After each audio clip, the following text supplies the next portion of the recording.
What's up, guys? Got another book review here. Just finished this lengthy book, The Coldest Winter by David Halberstam. It focuses on the Korean War.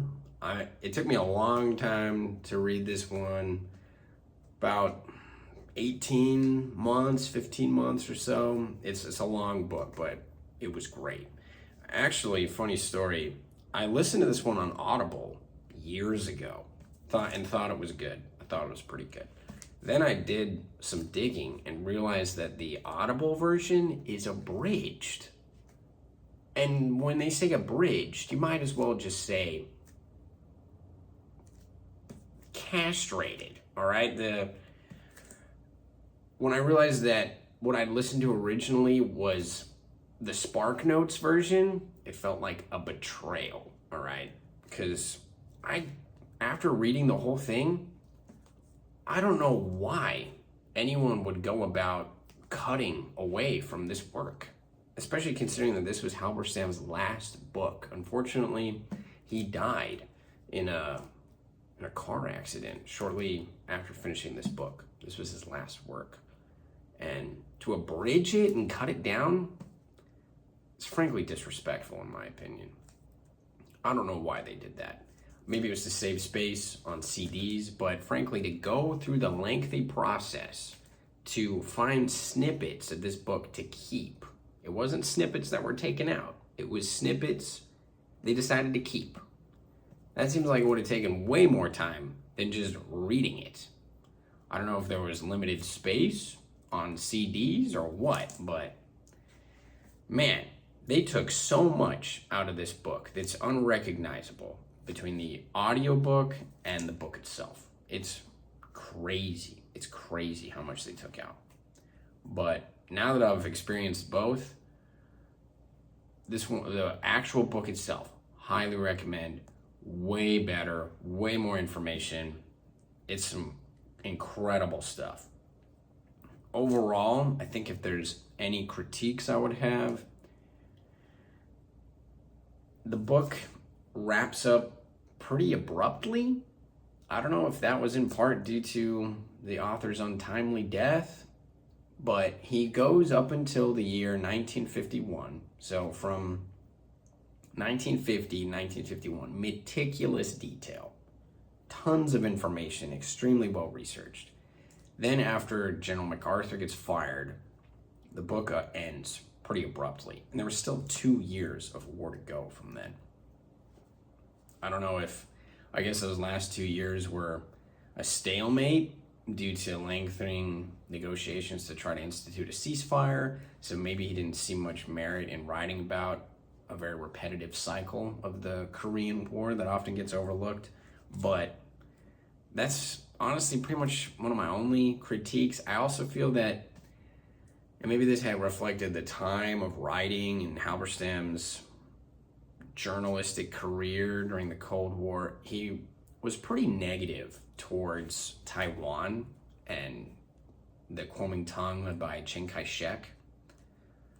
It might just be hindsight now that we see where things stand between Taiwan and mainland China, but I feel that maybe he was a bit overly negative addressing some components of the China lobby, but I wasn't there at that time. It's been a long time since then, so maybe I can't judge it with as much empathy and the larger context and understanding that he had about that. But interesting stuff. I'll address that a little bit more. I'll read a few portions of here and kind of do a little bit of analysis on some things that really stood out to me. But some people might complain, I've seen some people complain that this book addresses too much of the politics and surrounding region information, but with a war as complex as the Korean War, and as they say, war is just a continuation of politics by other means. I believe that was Clausewitz that said that, but you need to understand the wider context and background information to fully comprehend the Korean War itself. And This book does a phenomenal job explaining all of that. Brilliant, brilliant. And I think with that, we'll dive into, I'll just read or kind of do a little more analysis on certain components of the book that I found particularly interesting. But for a grade, this book gets an A. It's phenomenal. Highly recommend. Do not check out the Audible Spark Notes abridged version. Not worth your time. Just, I don't know why that even exists. It should not be there at all. Trash. The actual book itself, phenomenal. On page 331, it talks about this concept of being a prisoner of events. I'll read it briefly. It says, "It had been a rare moment when the secretary revealed just how much he was a prisoner of events. Years later, Averell Harriman would sum it up this way: it would have taken a superhuman effort to say no. Psychologically, it was almost impossible to not go ahead and complete the job." This is referring to how little control it seemed that the Truman administration had over General MacArthur as he pushed north. And I think that idea of being prisoner of events, it kind of relates to something I talked about in my video on the movie Dune, and I'll do a video on it later, but just when it comes to international conflict and war, that idea of being prisoner to the events. While we might talk about being active and engaged, we might not have as much control of the situation as we may deem, or as much as we may claim that we do. And we're really prisoner to the actions of the larger context that's going around. And I think that this phrase, this paragraph, that section of the book kind of addresses some of those things. It's pretty interesting. So again, I mentioned that Halberstam seems a little condescending towards Taiwan and the Kuomintang and Chiang Kai-shek. Maybe it could just be a bit of historical bias on my part in that Taiwan has really redeemed itself from the position it was in following the end of World War II. Can anyone even argue that?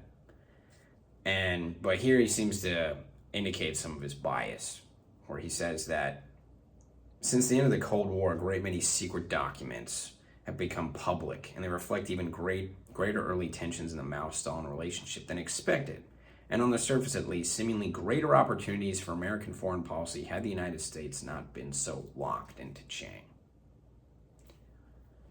Indicating that U.S. obsession with Chiang Kai-shek and the China lobby led to missed opportunities where greater U.S.-China relations perhaps could have been fostered. I don't know if I buy that myself. I'm not an expert, and language barrier, I don't speak Mandarin. Maybe there's a whole perspective there that I'm not able to fully comprehend and look into because of the language barrier, but I kind of think that U.S. relations towards China at the expense of Taiwan wasn't a brilliant strategic move. Call me crazy, but some of my thoughts, just my opinion, but pages 390 through 391, it's a excellent and sobering dive into the realities of foolhardy wars. To the men in the 17th Regiment who were on point and who spent their first night along the Yalu, dealing with temperatures that dipped to 30 below, it was horror.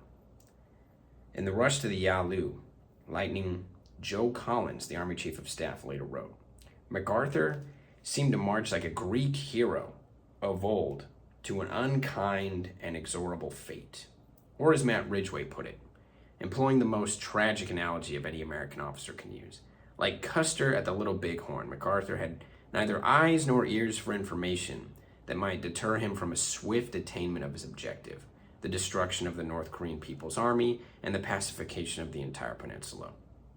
The most fitting conclusion of MacArthur's life would have been to die a soldier's death in the waters off Incheon at the height of his glory, with his legend not simply intact, but magnified beyond even his florid imaginings. There was only one way it could go from here, down. So the men of the Daiichi had doctored the intelligence in order to permit MacArthur's forces to go where they wanted to go militarily, to the banks of the Yalu. In the process, they were setting the most dangerous of precedents for those who would follow them in office.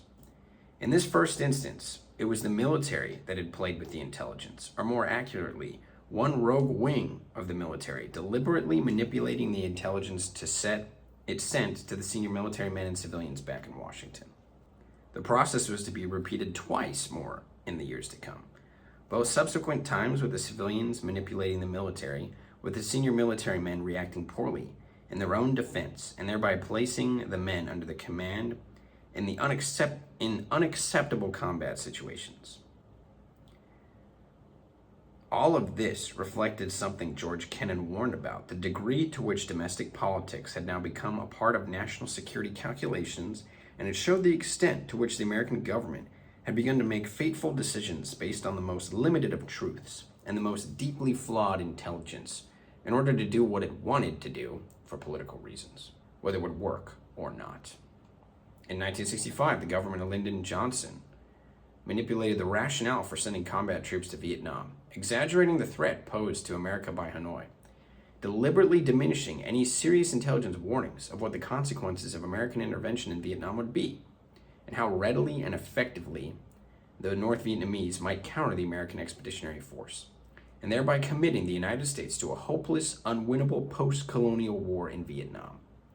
Then in 2003, the administration of George W. Bush, improperly reading what the end of Russian empire might mean in the Middle East, completely miscalculating the likely response of the indigenous people and ignoring the warnings of the most able members of the George H.W. Bush National Security Team, Brent Scowcroft, and badly wanting, for its own reasons, to take down the government of Saddam Hussein, manipulated the Congress, the media, the public, and most dangerously of all, itself, with seriously flawed and doctored intelligence, and sent troops into the heart of Iraqi cities with disastrous results. Dang. Can't argue with that. This is a more sad, but also a bit humorous portion of the book, pages 547 through 549.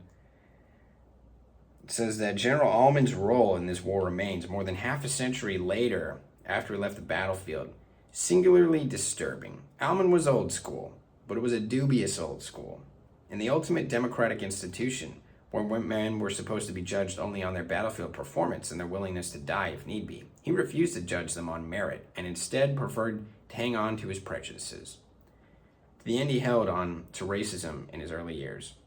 In 1971, 6 years into the combat phase of Vietnam, when he was long retired, he was still saying as forcefully as he could that integration weakened combat units. His racism had always been a critical part of the problem. His prejudices did not necessarily set him apart from other senior officers in the Army at that moment, but there was an intensity, a passion to them that disturbed younger officers around him, not to mention the black soldiers and officers who were the victims of his racism.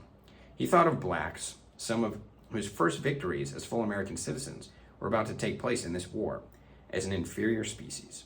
If they served at all, it should be in some servile way, what was called ash and trash.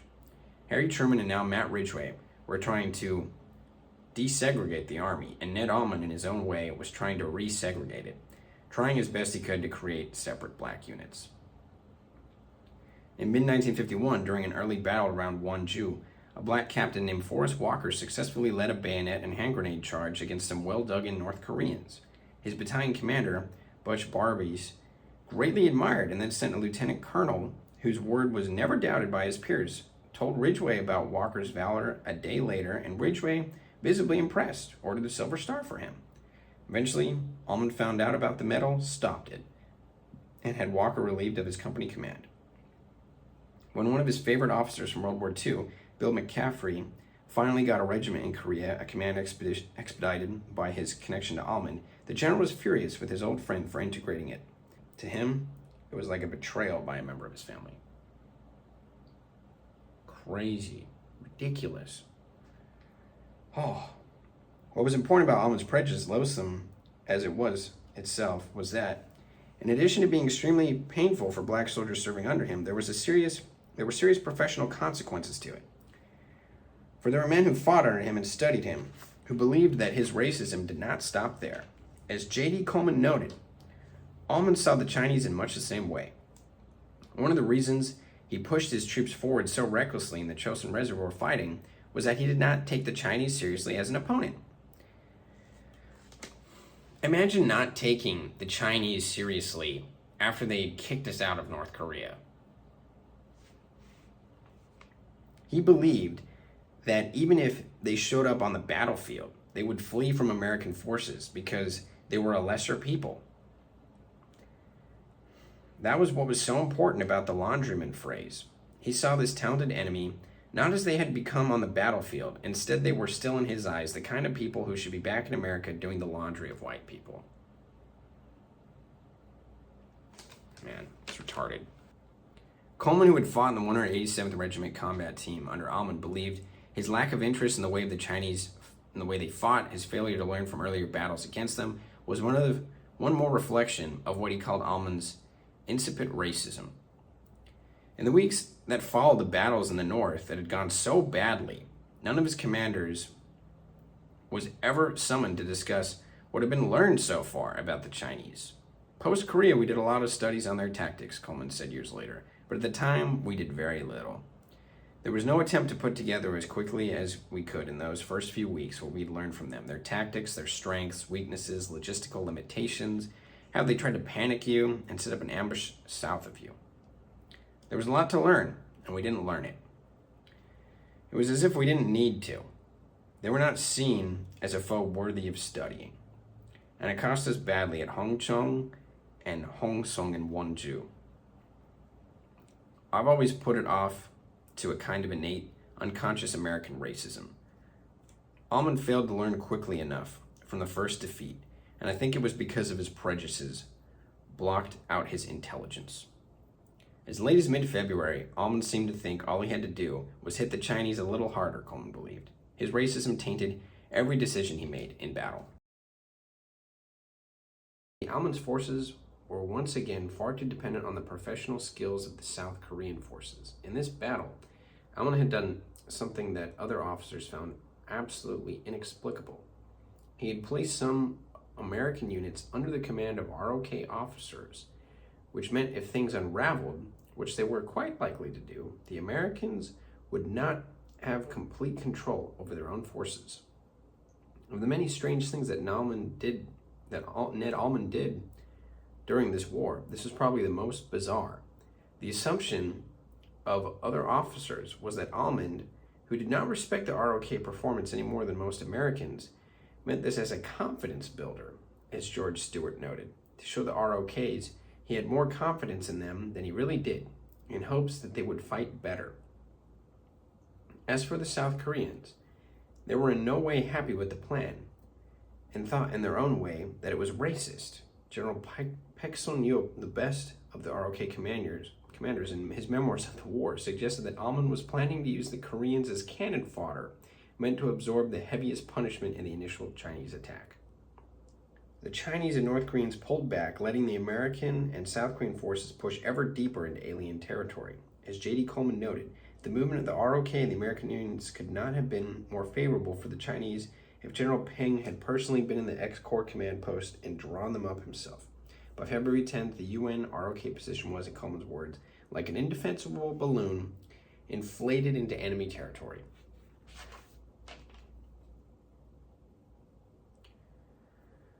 Three Chinese divisions hit the ROK 8th Division, and it simply vanished. Some 7,500 men and officers gone like that.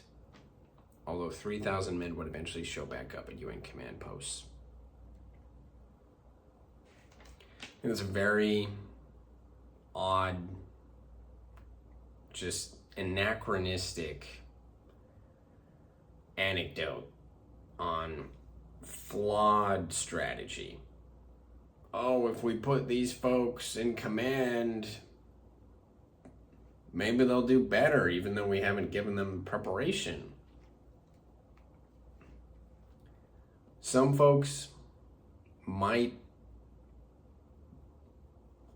rise to the occasion, but all in all, I feel that everyone just falls back to their level of preparation. A month later, during another American offensive, some Marines went through the same valley and discovered that the battlefield was littered with American bodies. Those are the men from the 23rd Regiment who had been killed trying to get back to Wonju.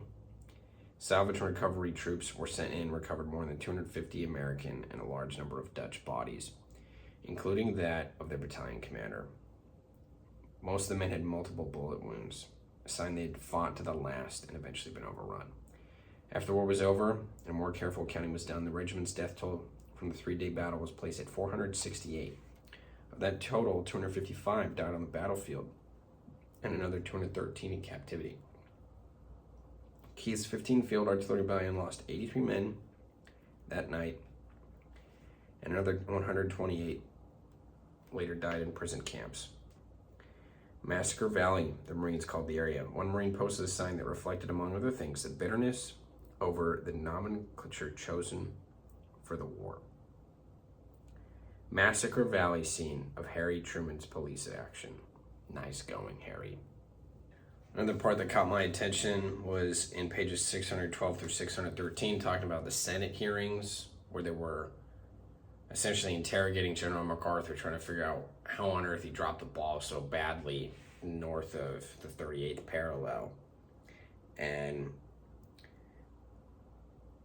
it says here that MacArthur did indeed use phrases like history teaches us and history shows, as if there was just one simple lesson to be passed on, and he was history's designated voice.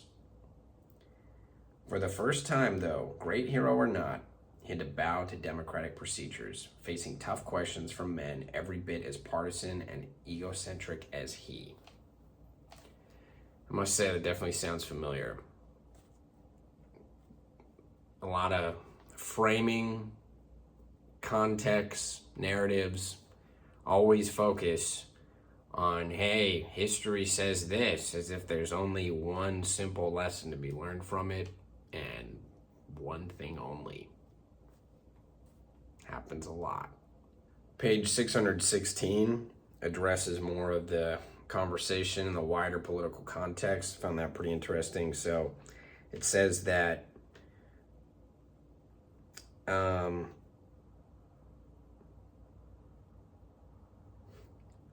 talking about Chiang Kai-shek's army, though the Republican right had fought against censoring the hearings, in the end they were lucky to get that decision because the exercised parts of the record included a devastating critique of one of their great beliefs about the value of Chiang's troops in this war. The critics of the administration were for a wider war, but not at the risk of using large numbers of American troops. That meant the question of whether to use Chiang's army was critical. MacArthur claimed in the hearings that they represented 500,000 first-class fighting men. They were, in terms of ability, exactly the same as these red troops I am fighting. Not everyone agreed. His view of them, it turned out, was a judgment based on that brief ceremonial visit to Taiwan in August 1950. Almost no one in the Pentagon agreed professionally with that judgment. These troops were in fact regarded as a disaster waiting for another place to happen. As a 37-man mission sent to Taiwan by the Pentagon at virtually the same time, which had spent a good deal of time on the ground, Marshall testified, had found that the condition of training equipment was so low that they could not be depended upon to defend the island, let alone invade the mainland. Instead of preventing them from recapturing their homeland, we were protecting them from being overrun in their island redoubt. As for giving them more equipment, their record for losing their equipment during the Civil War was unparalleled and made the Joint Chiefs reluctant to give them any more. Bradley was particularly blunt. He said the nationalist troops might defect to the communists at the first opportunity. Moreover, he added, if a communist force was actually able to land on Formosa, it might win the island over thanks to defections. Joe Collins added, we were highly skeptical that we could get anything more out of these Chinese than we were getting out of the South Koreans, because these were the same people that were run off China in the first place.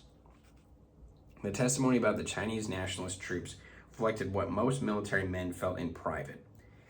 It just was not the sort of thing one said publicly about the soldiers of an ally.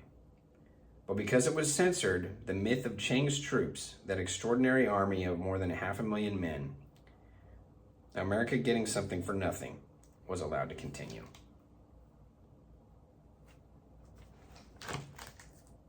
Again, brutally honest book. I maybe it's a bit harsh on Taiwan, maybe a little, but this was at that time.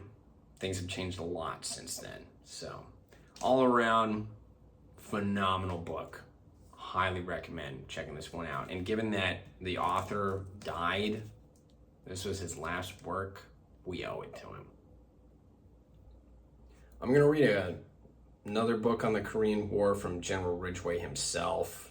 So I'm sure that'll dive into the component that was lacking in the book, the latter portion of the war. And I guess if there's anything else that maybe the Coldest Winter could have gotten more into, it would have been maybe what was going on in Korea between 1948 and 1950. I'm going to read another book about that, and I'll maybe do a video on that later. But the title of the book is America and the Korean War. So I guess it makes sense that it doesn't focus as much on Korea, what was going on there politically. And it was a lot going on politically. But I highly recommend reading that book. Please check it out. And do not get the Audible book. No, don't do that.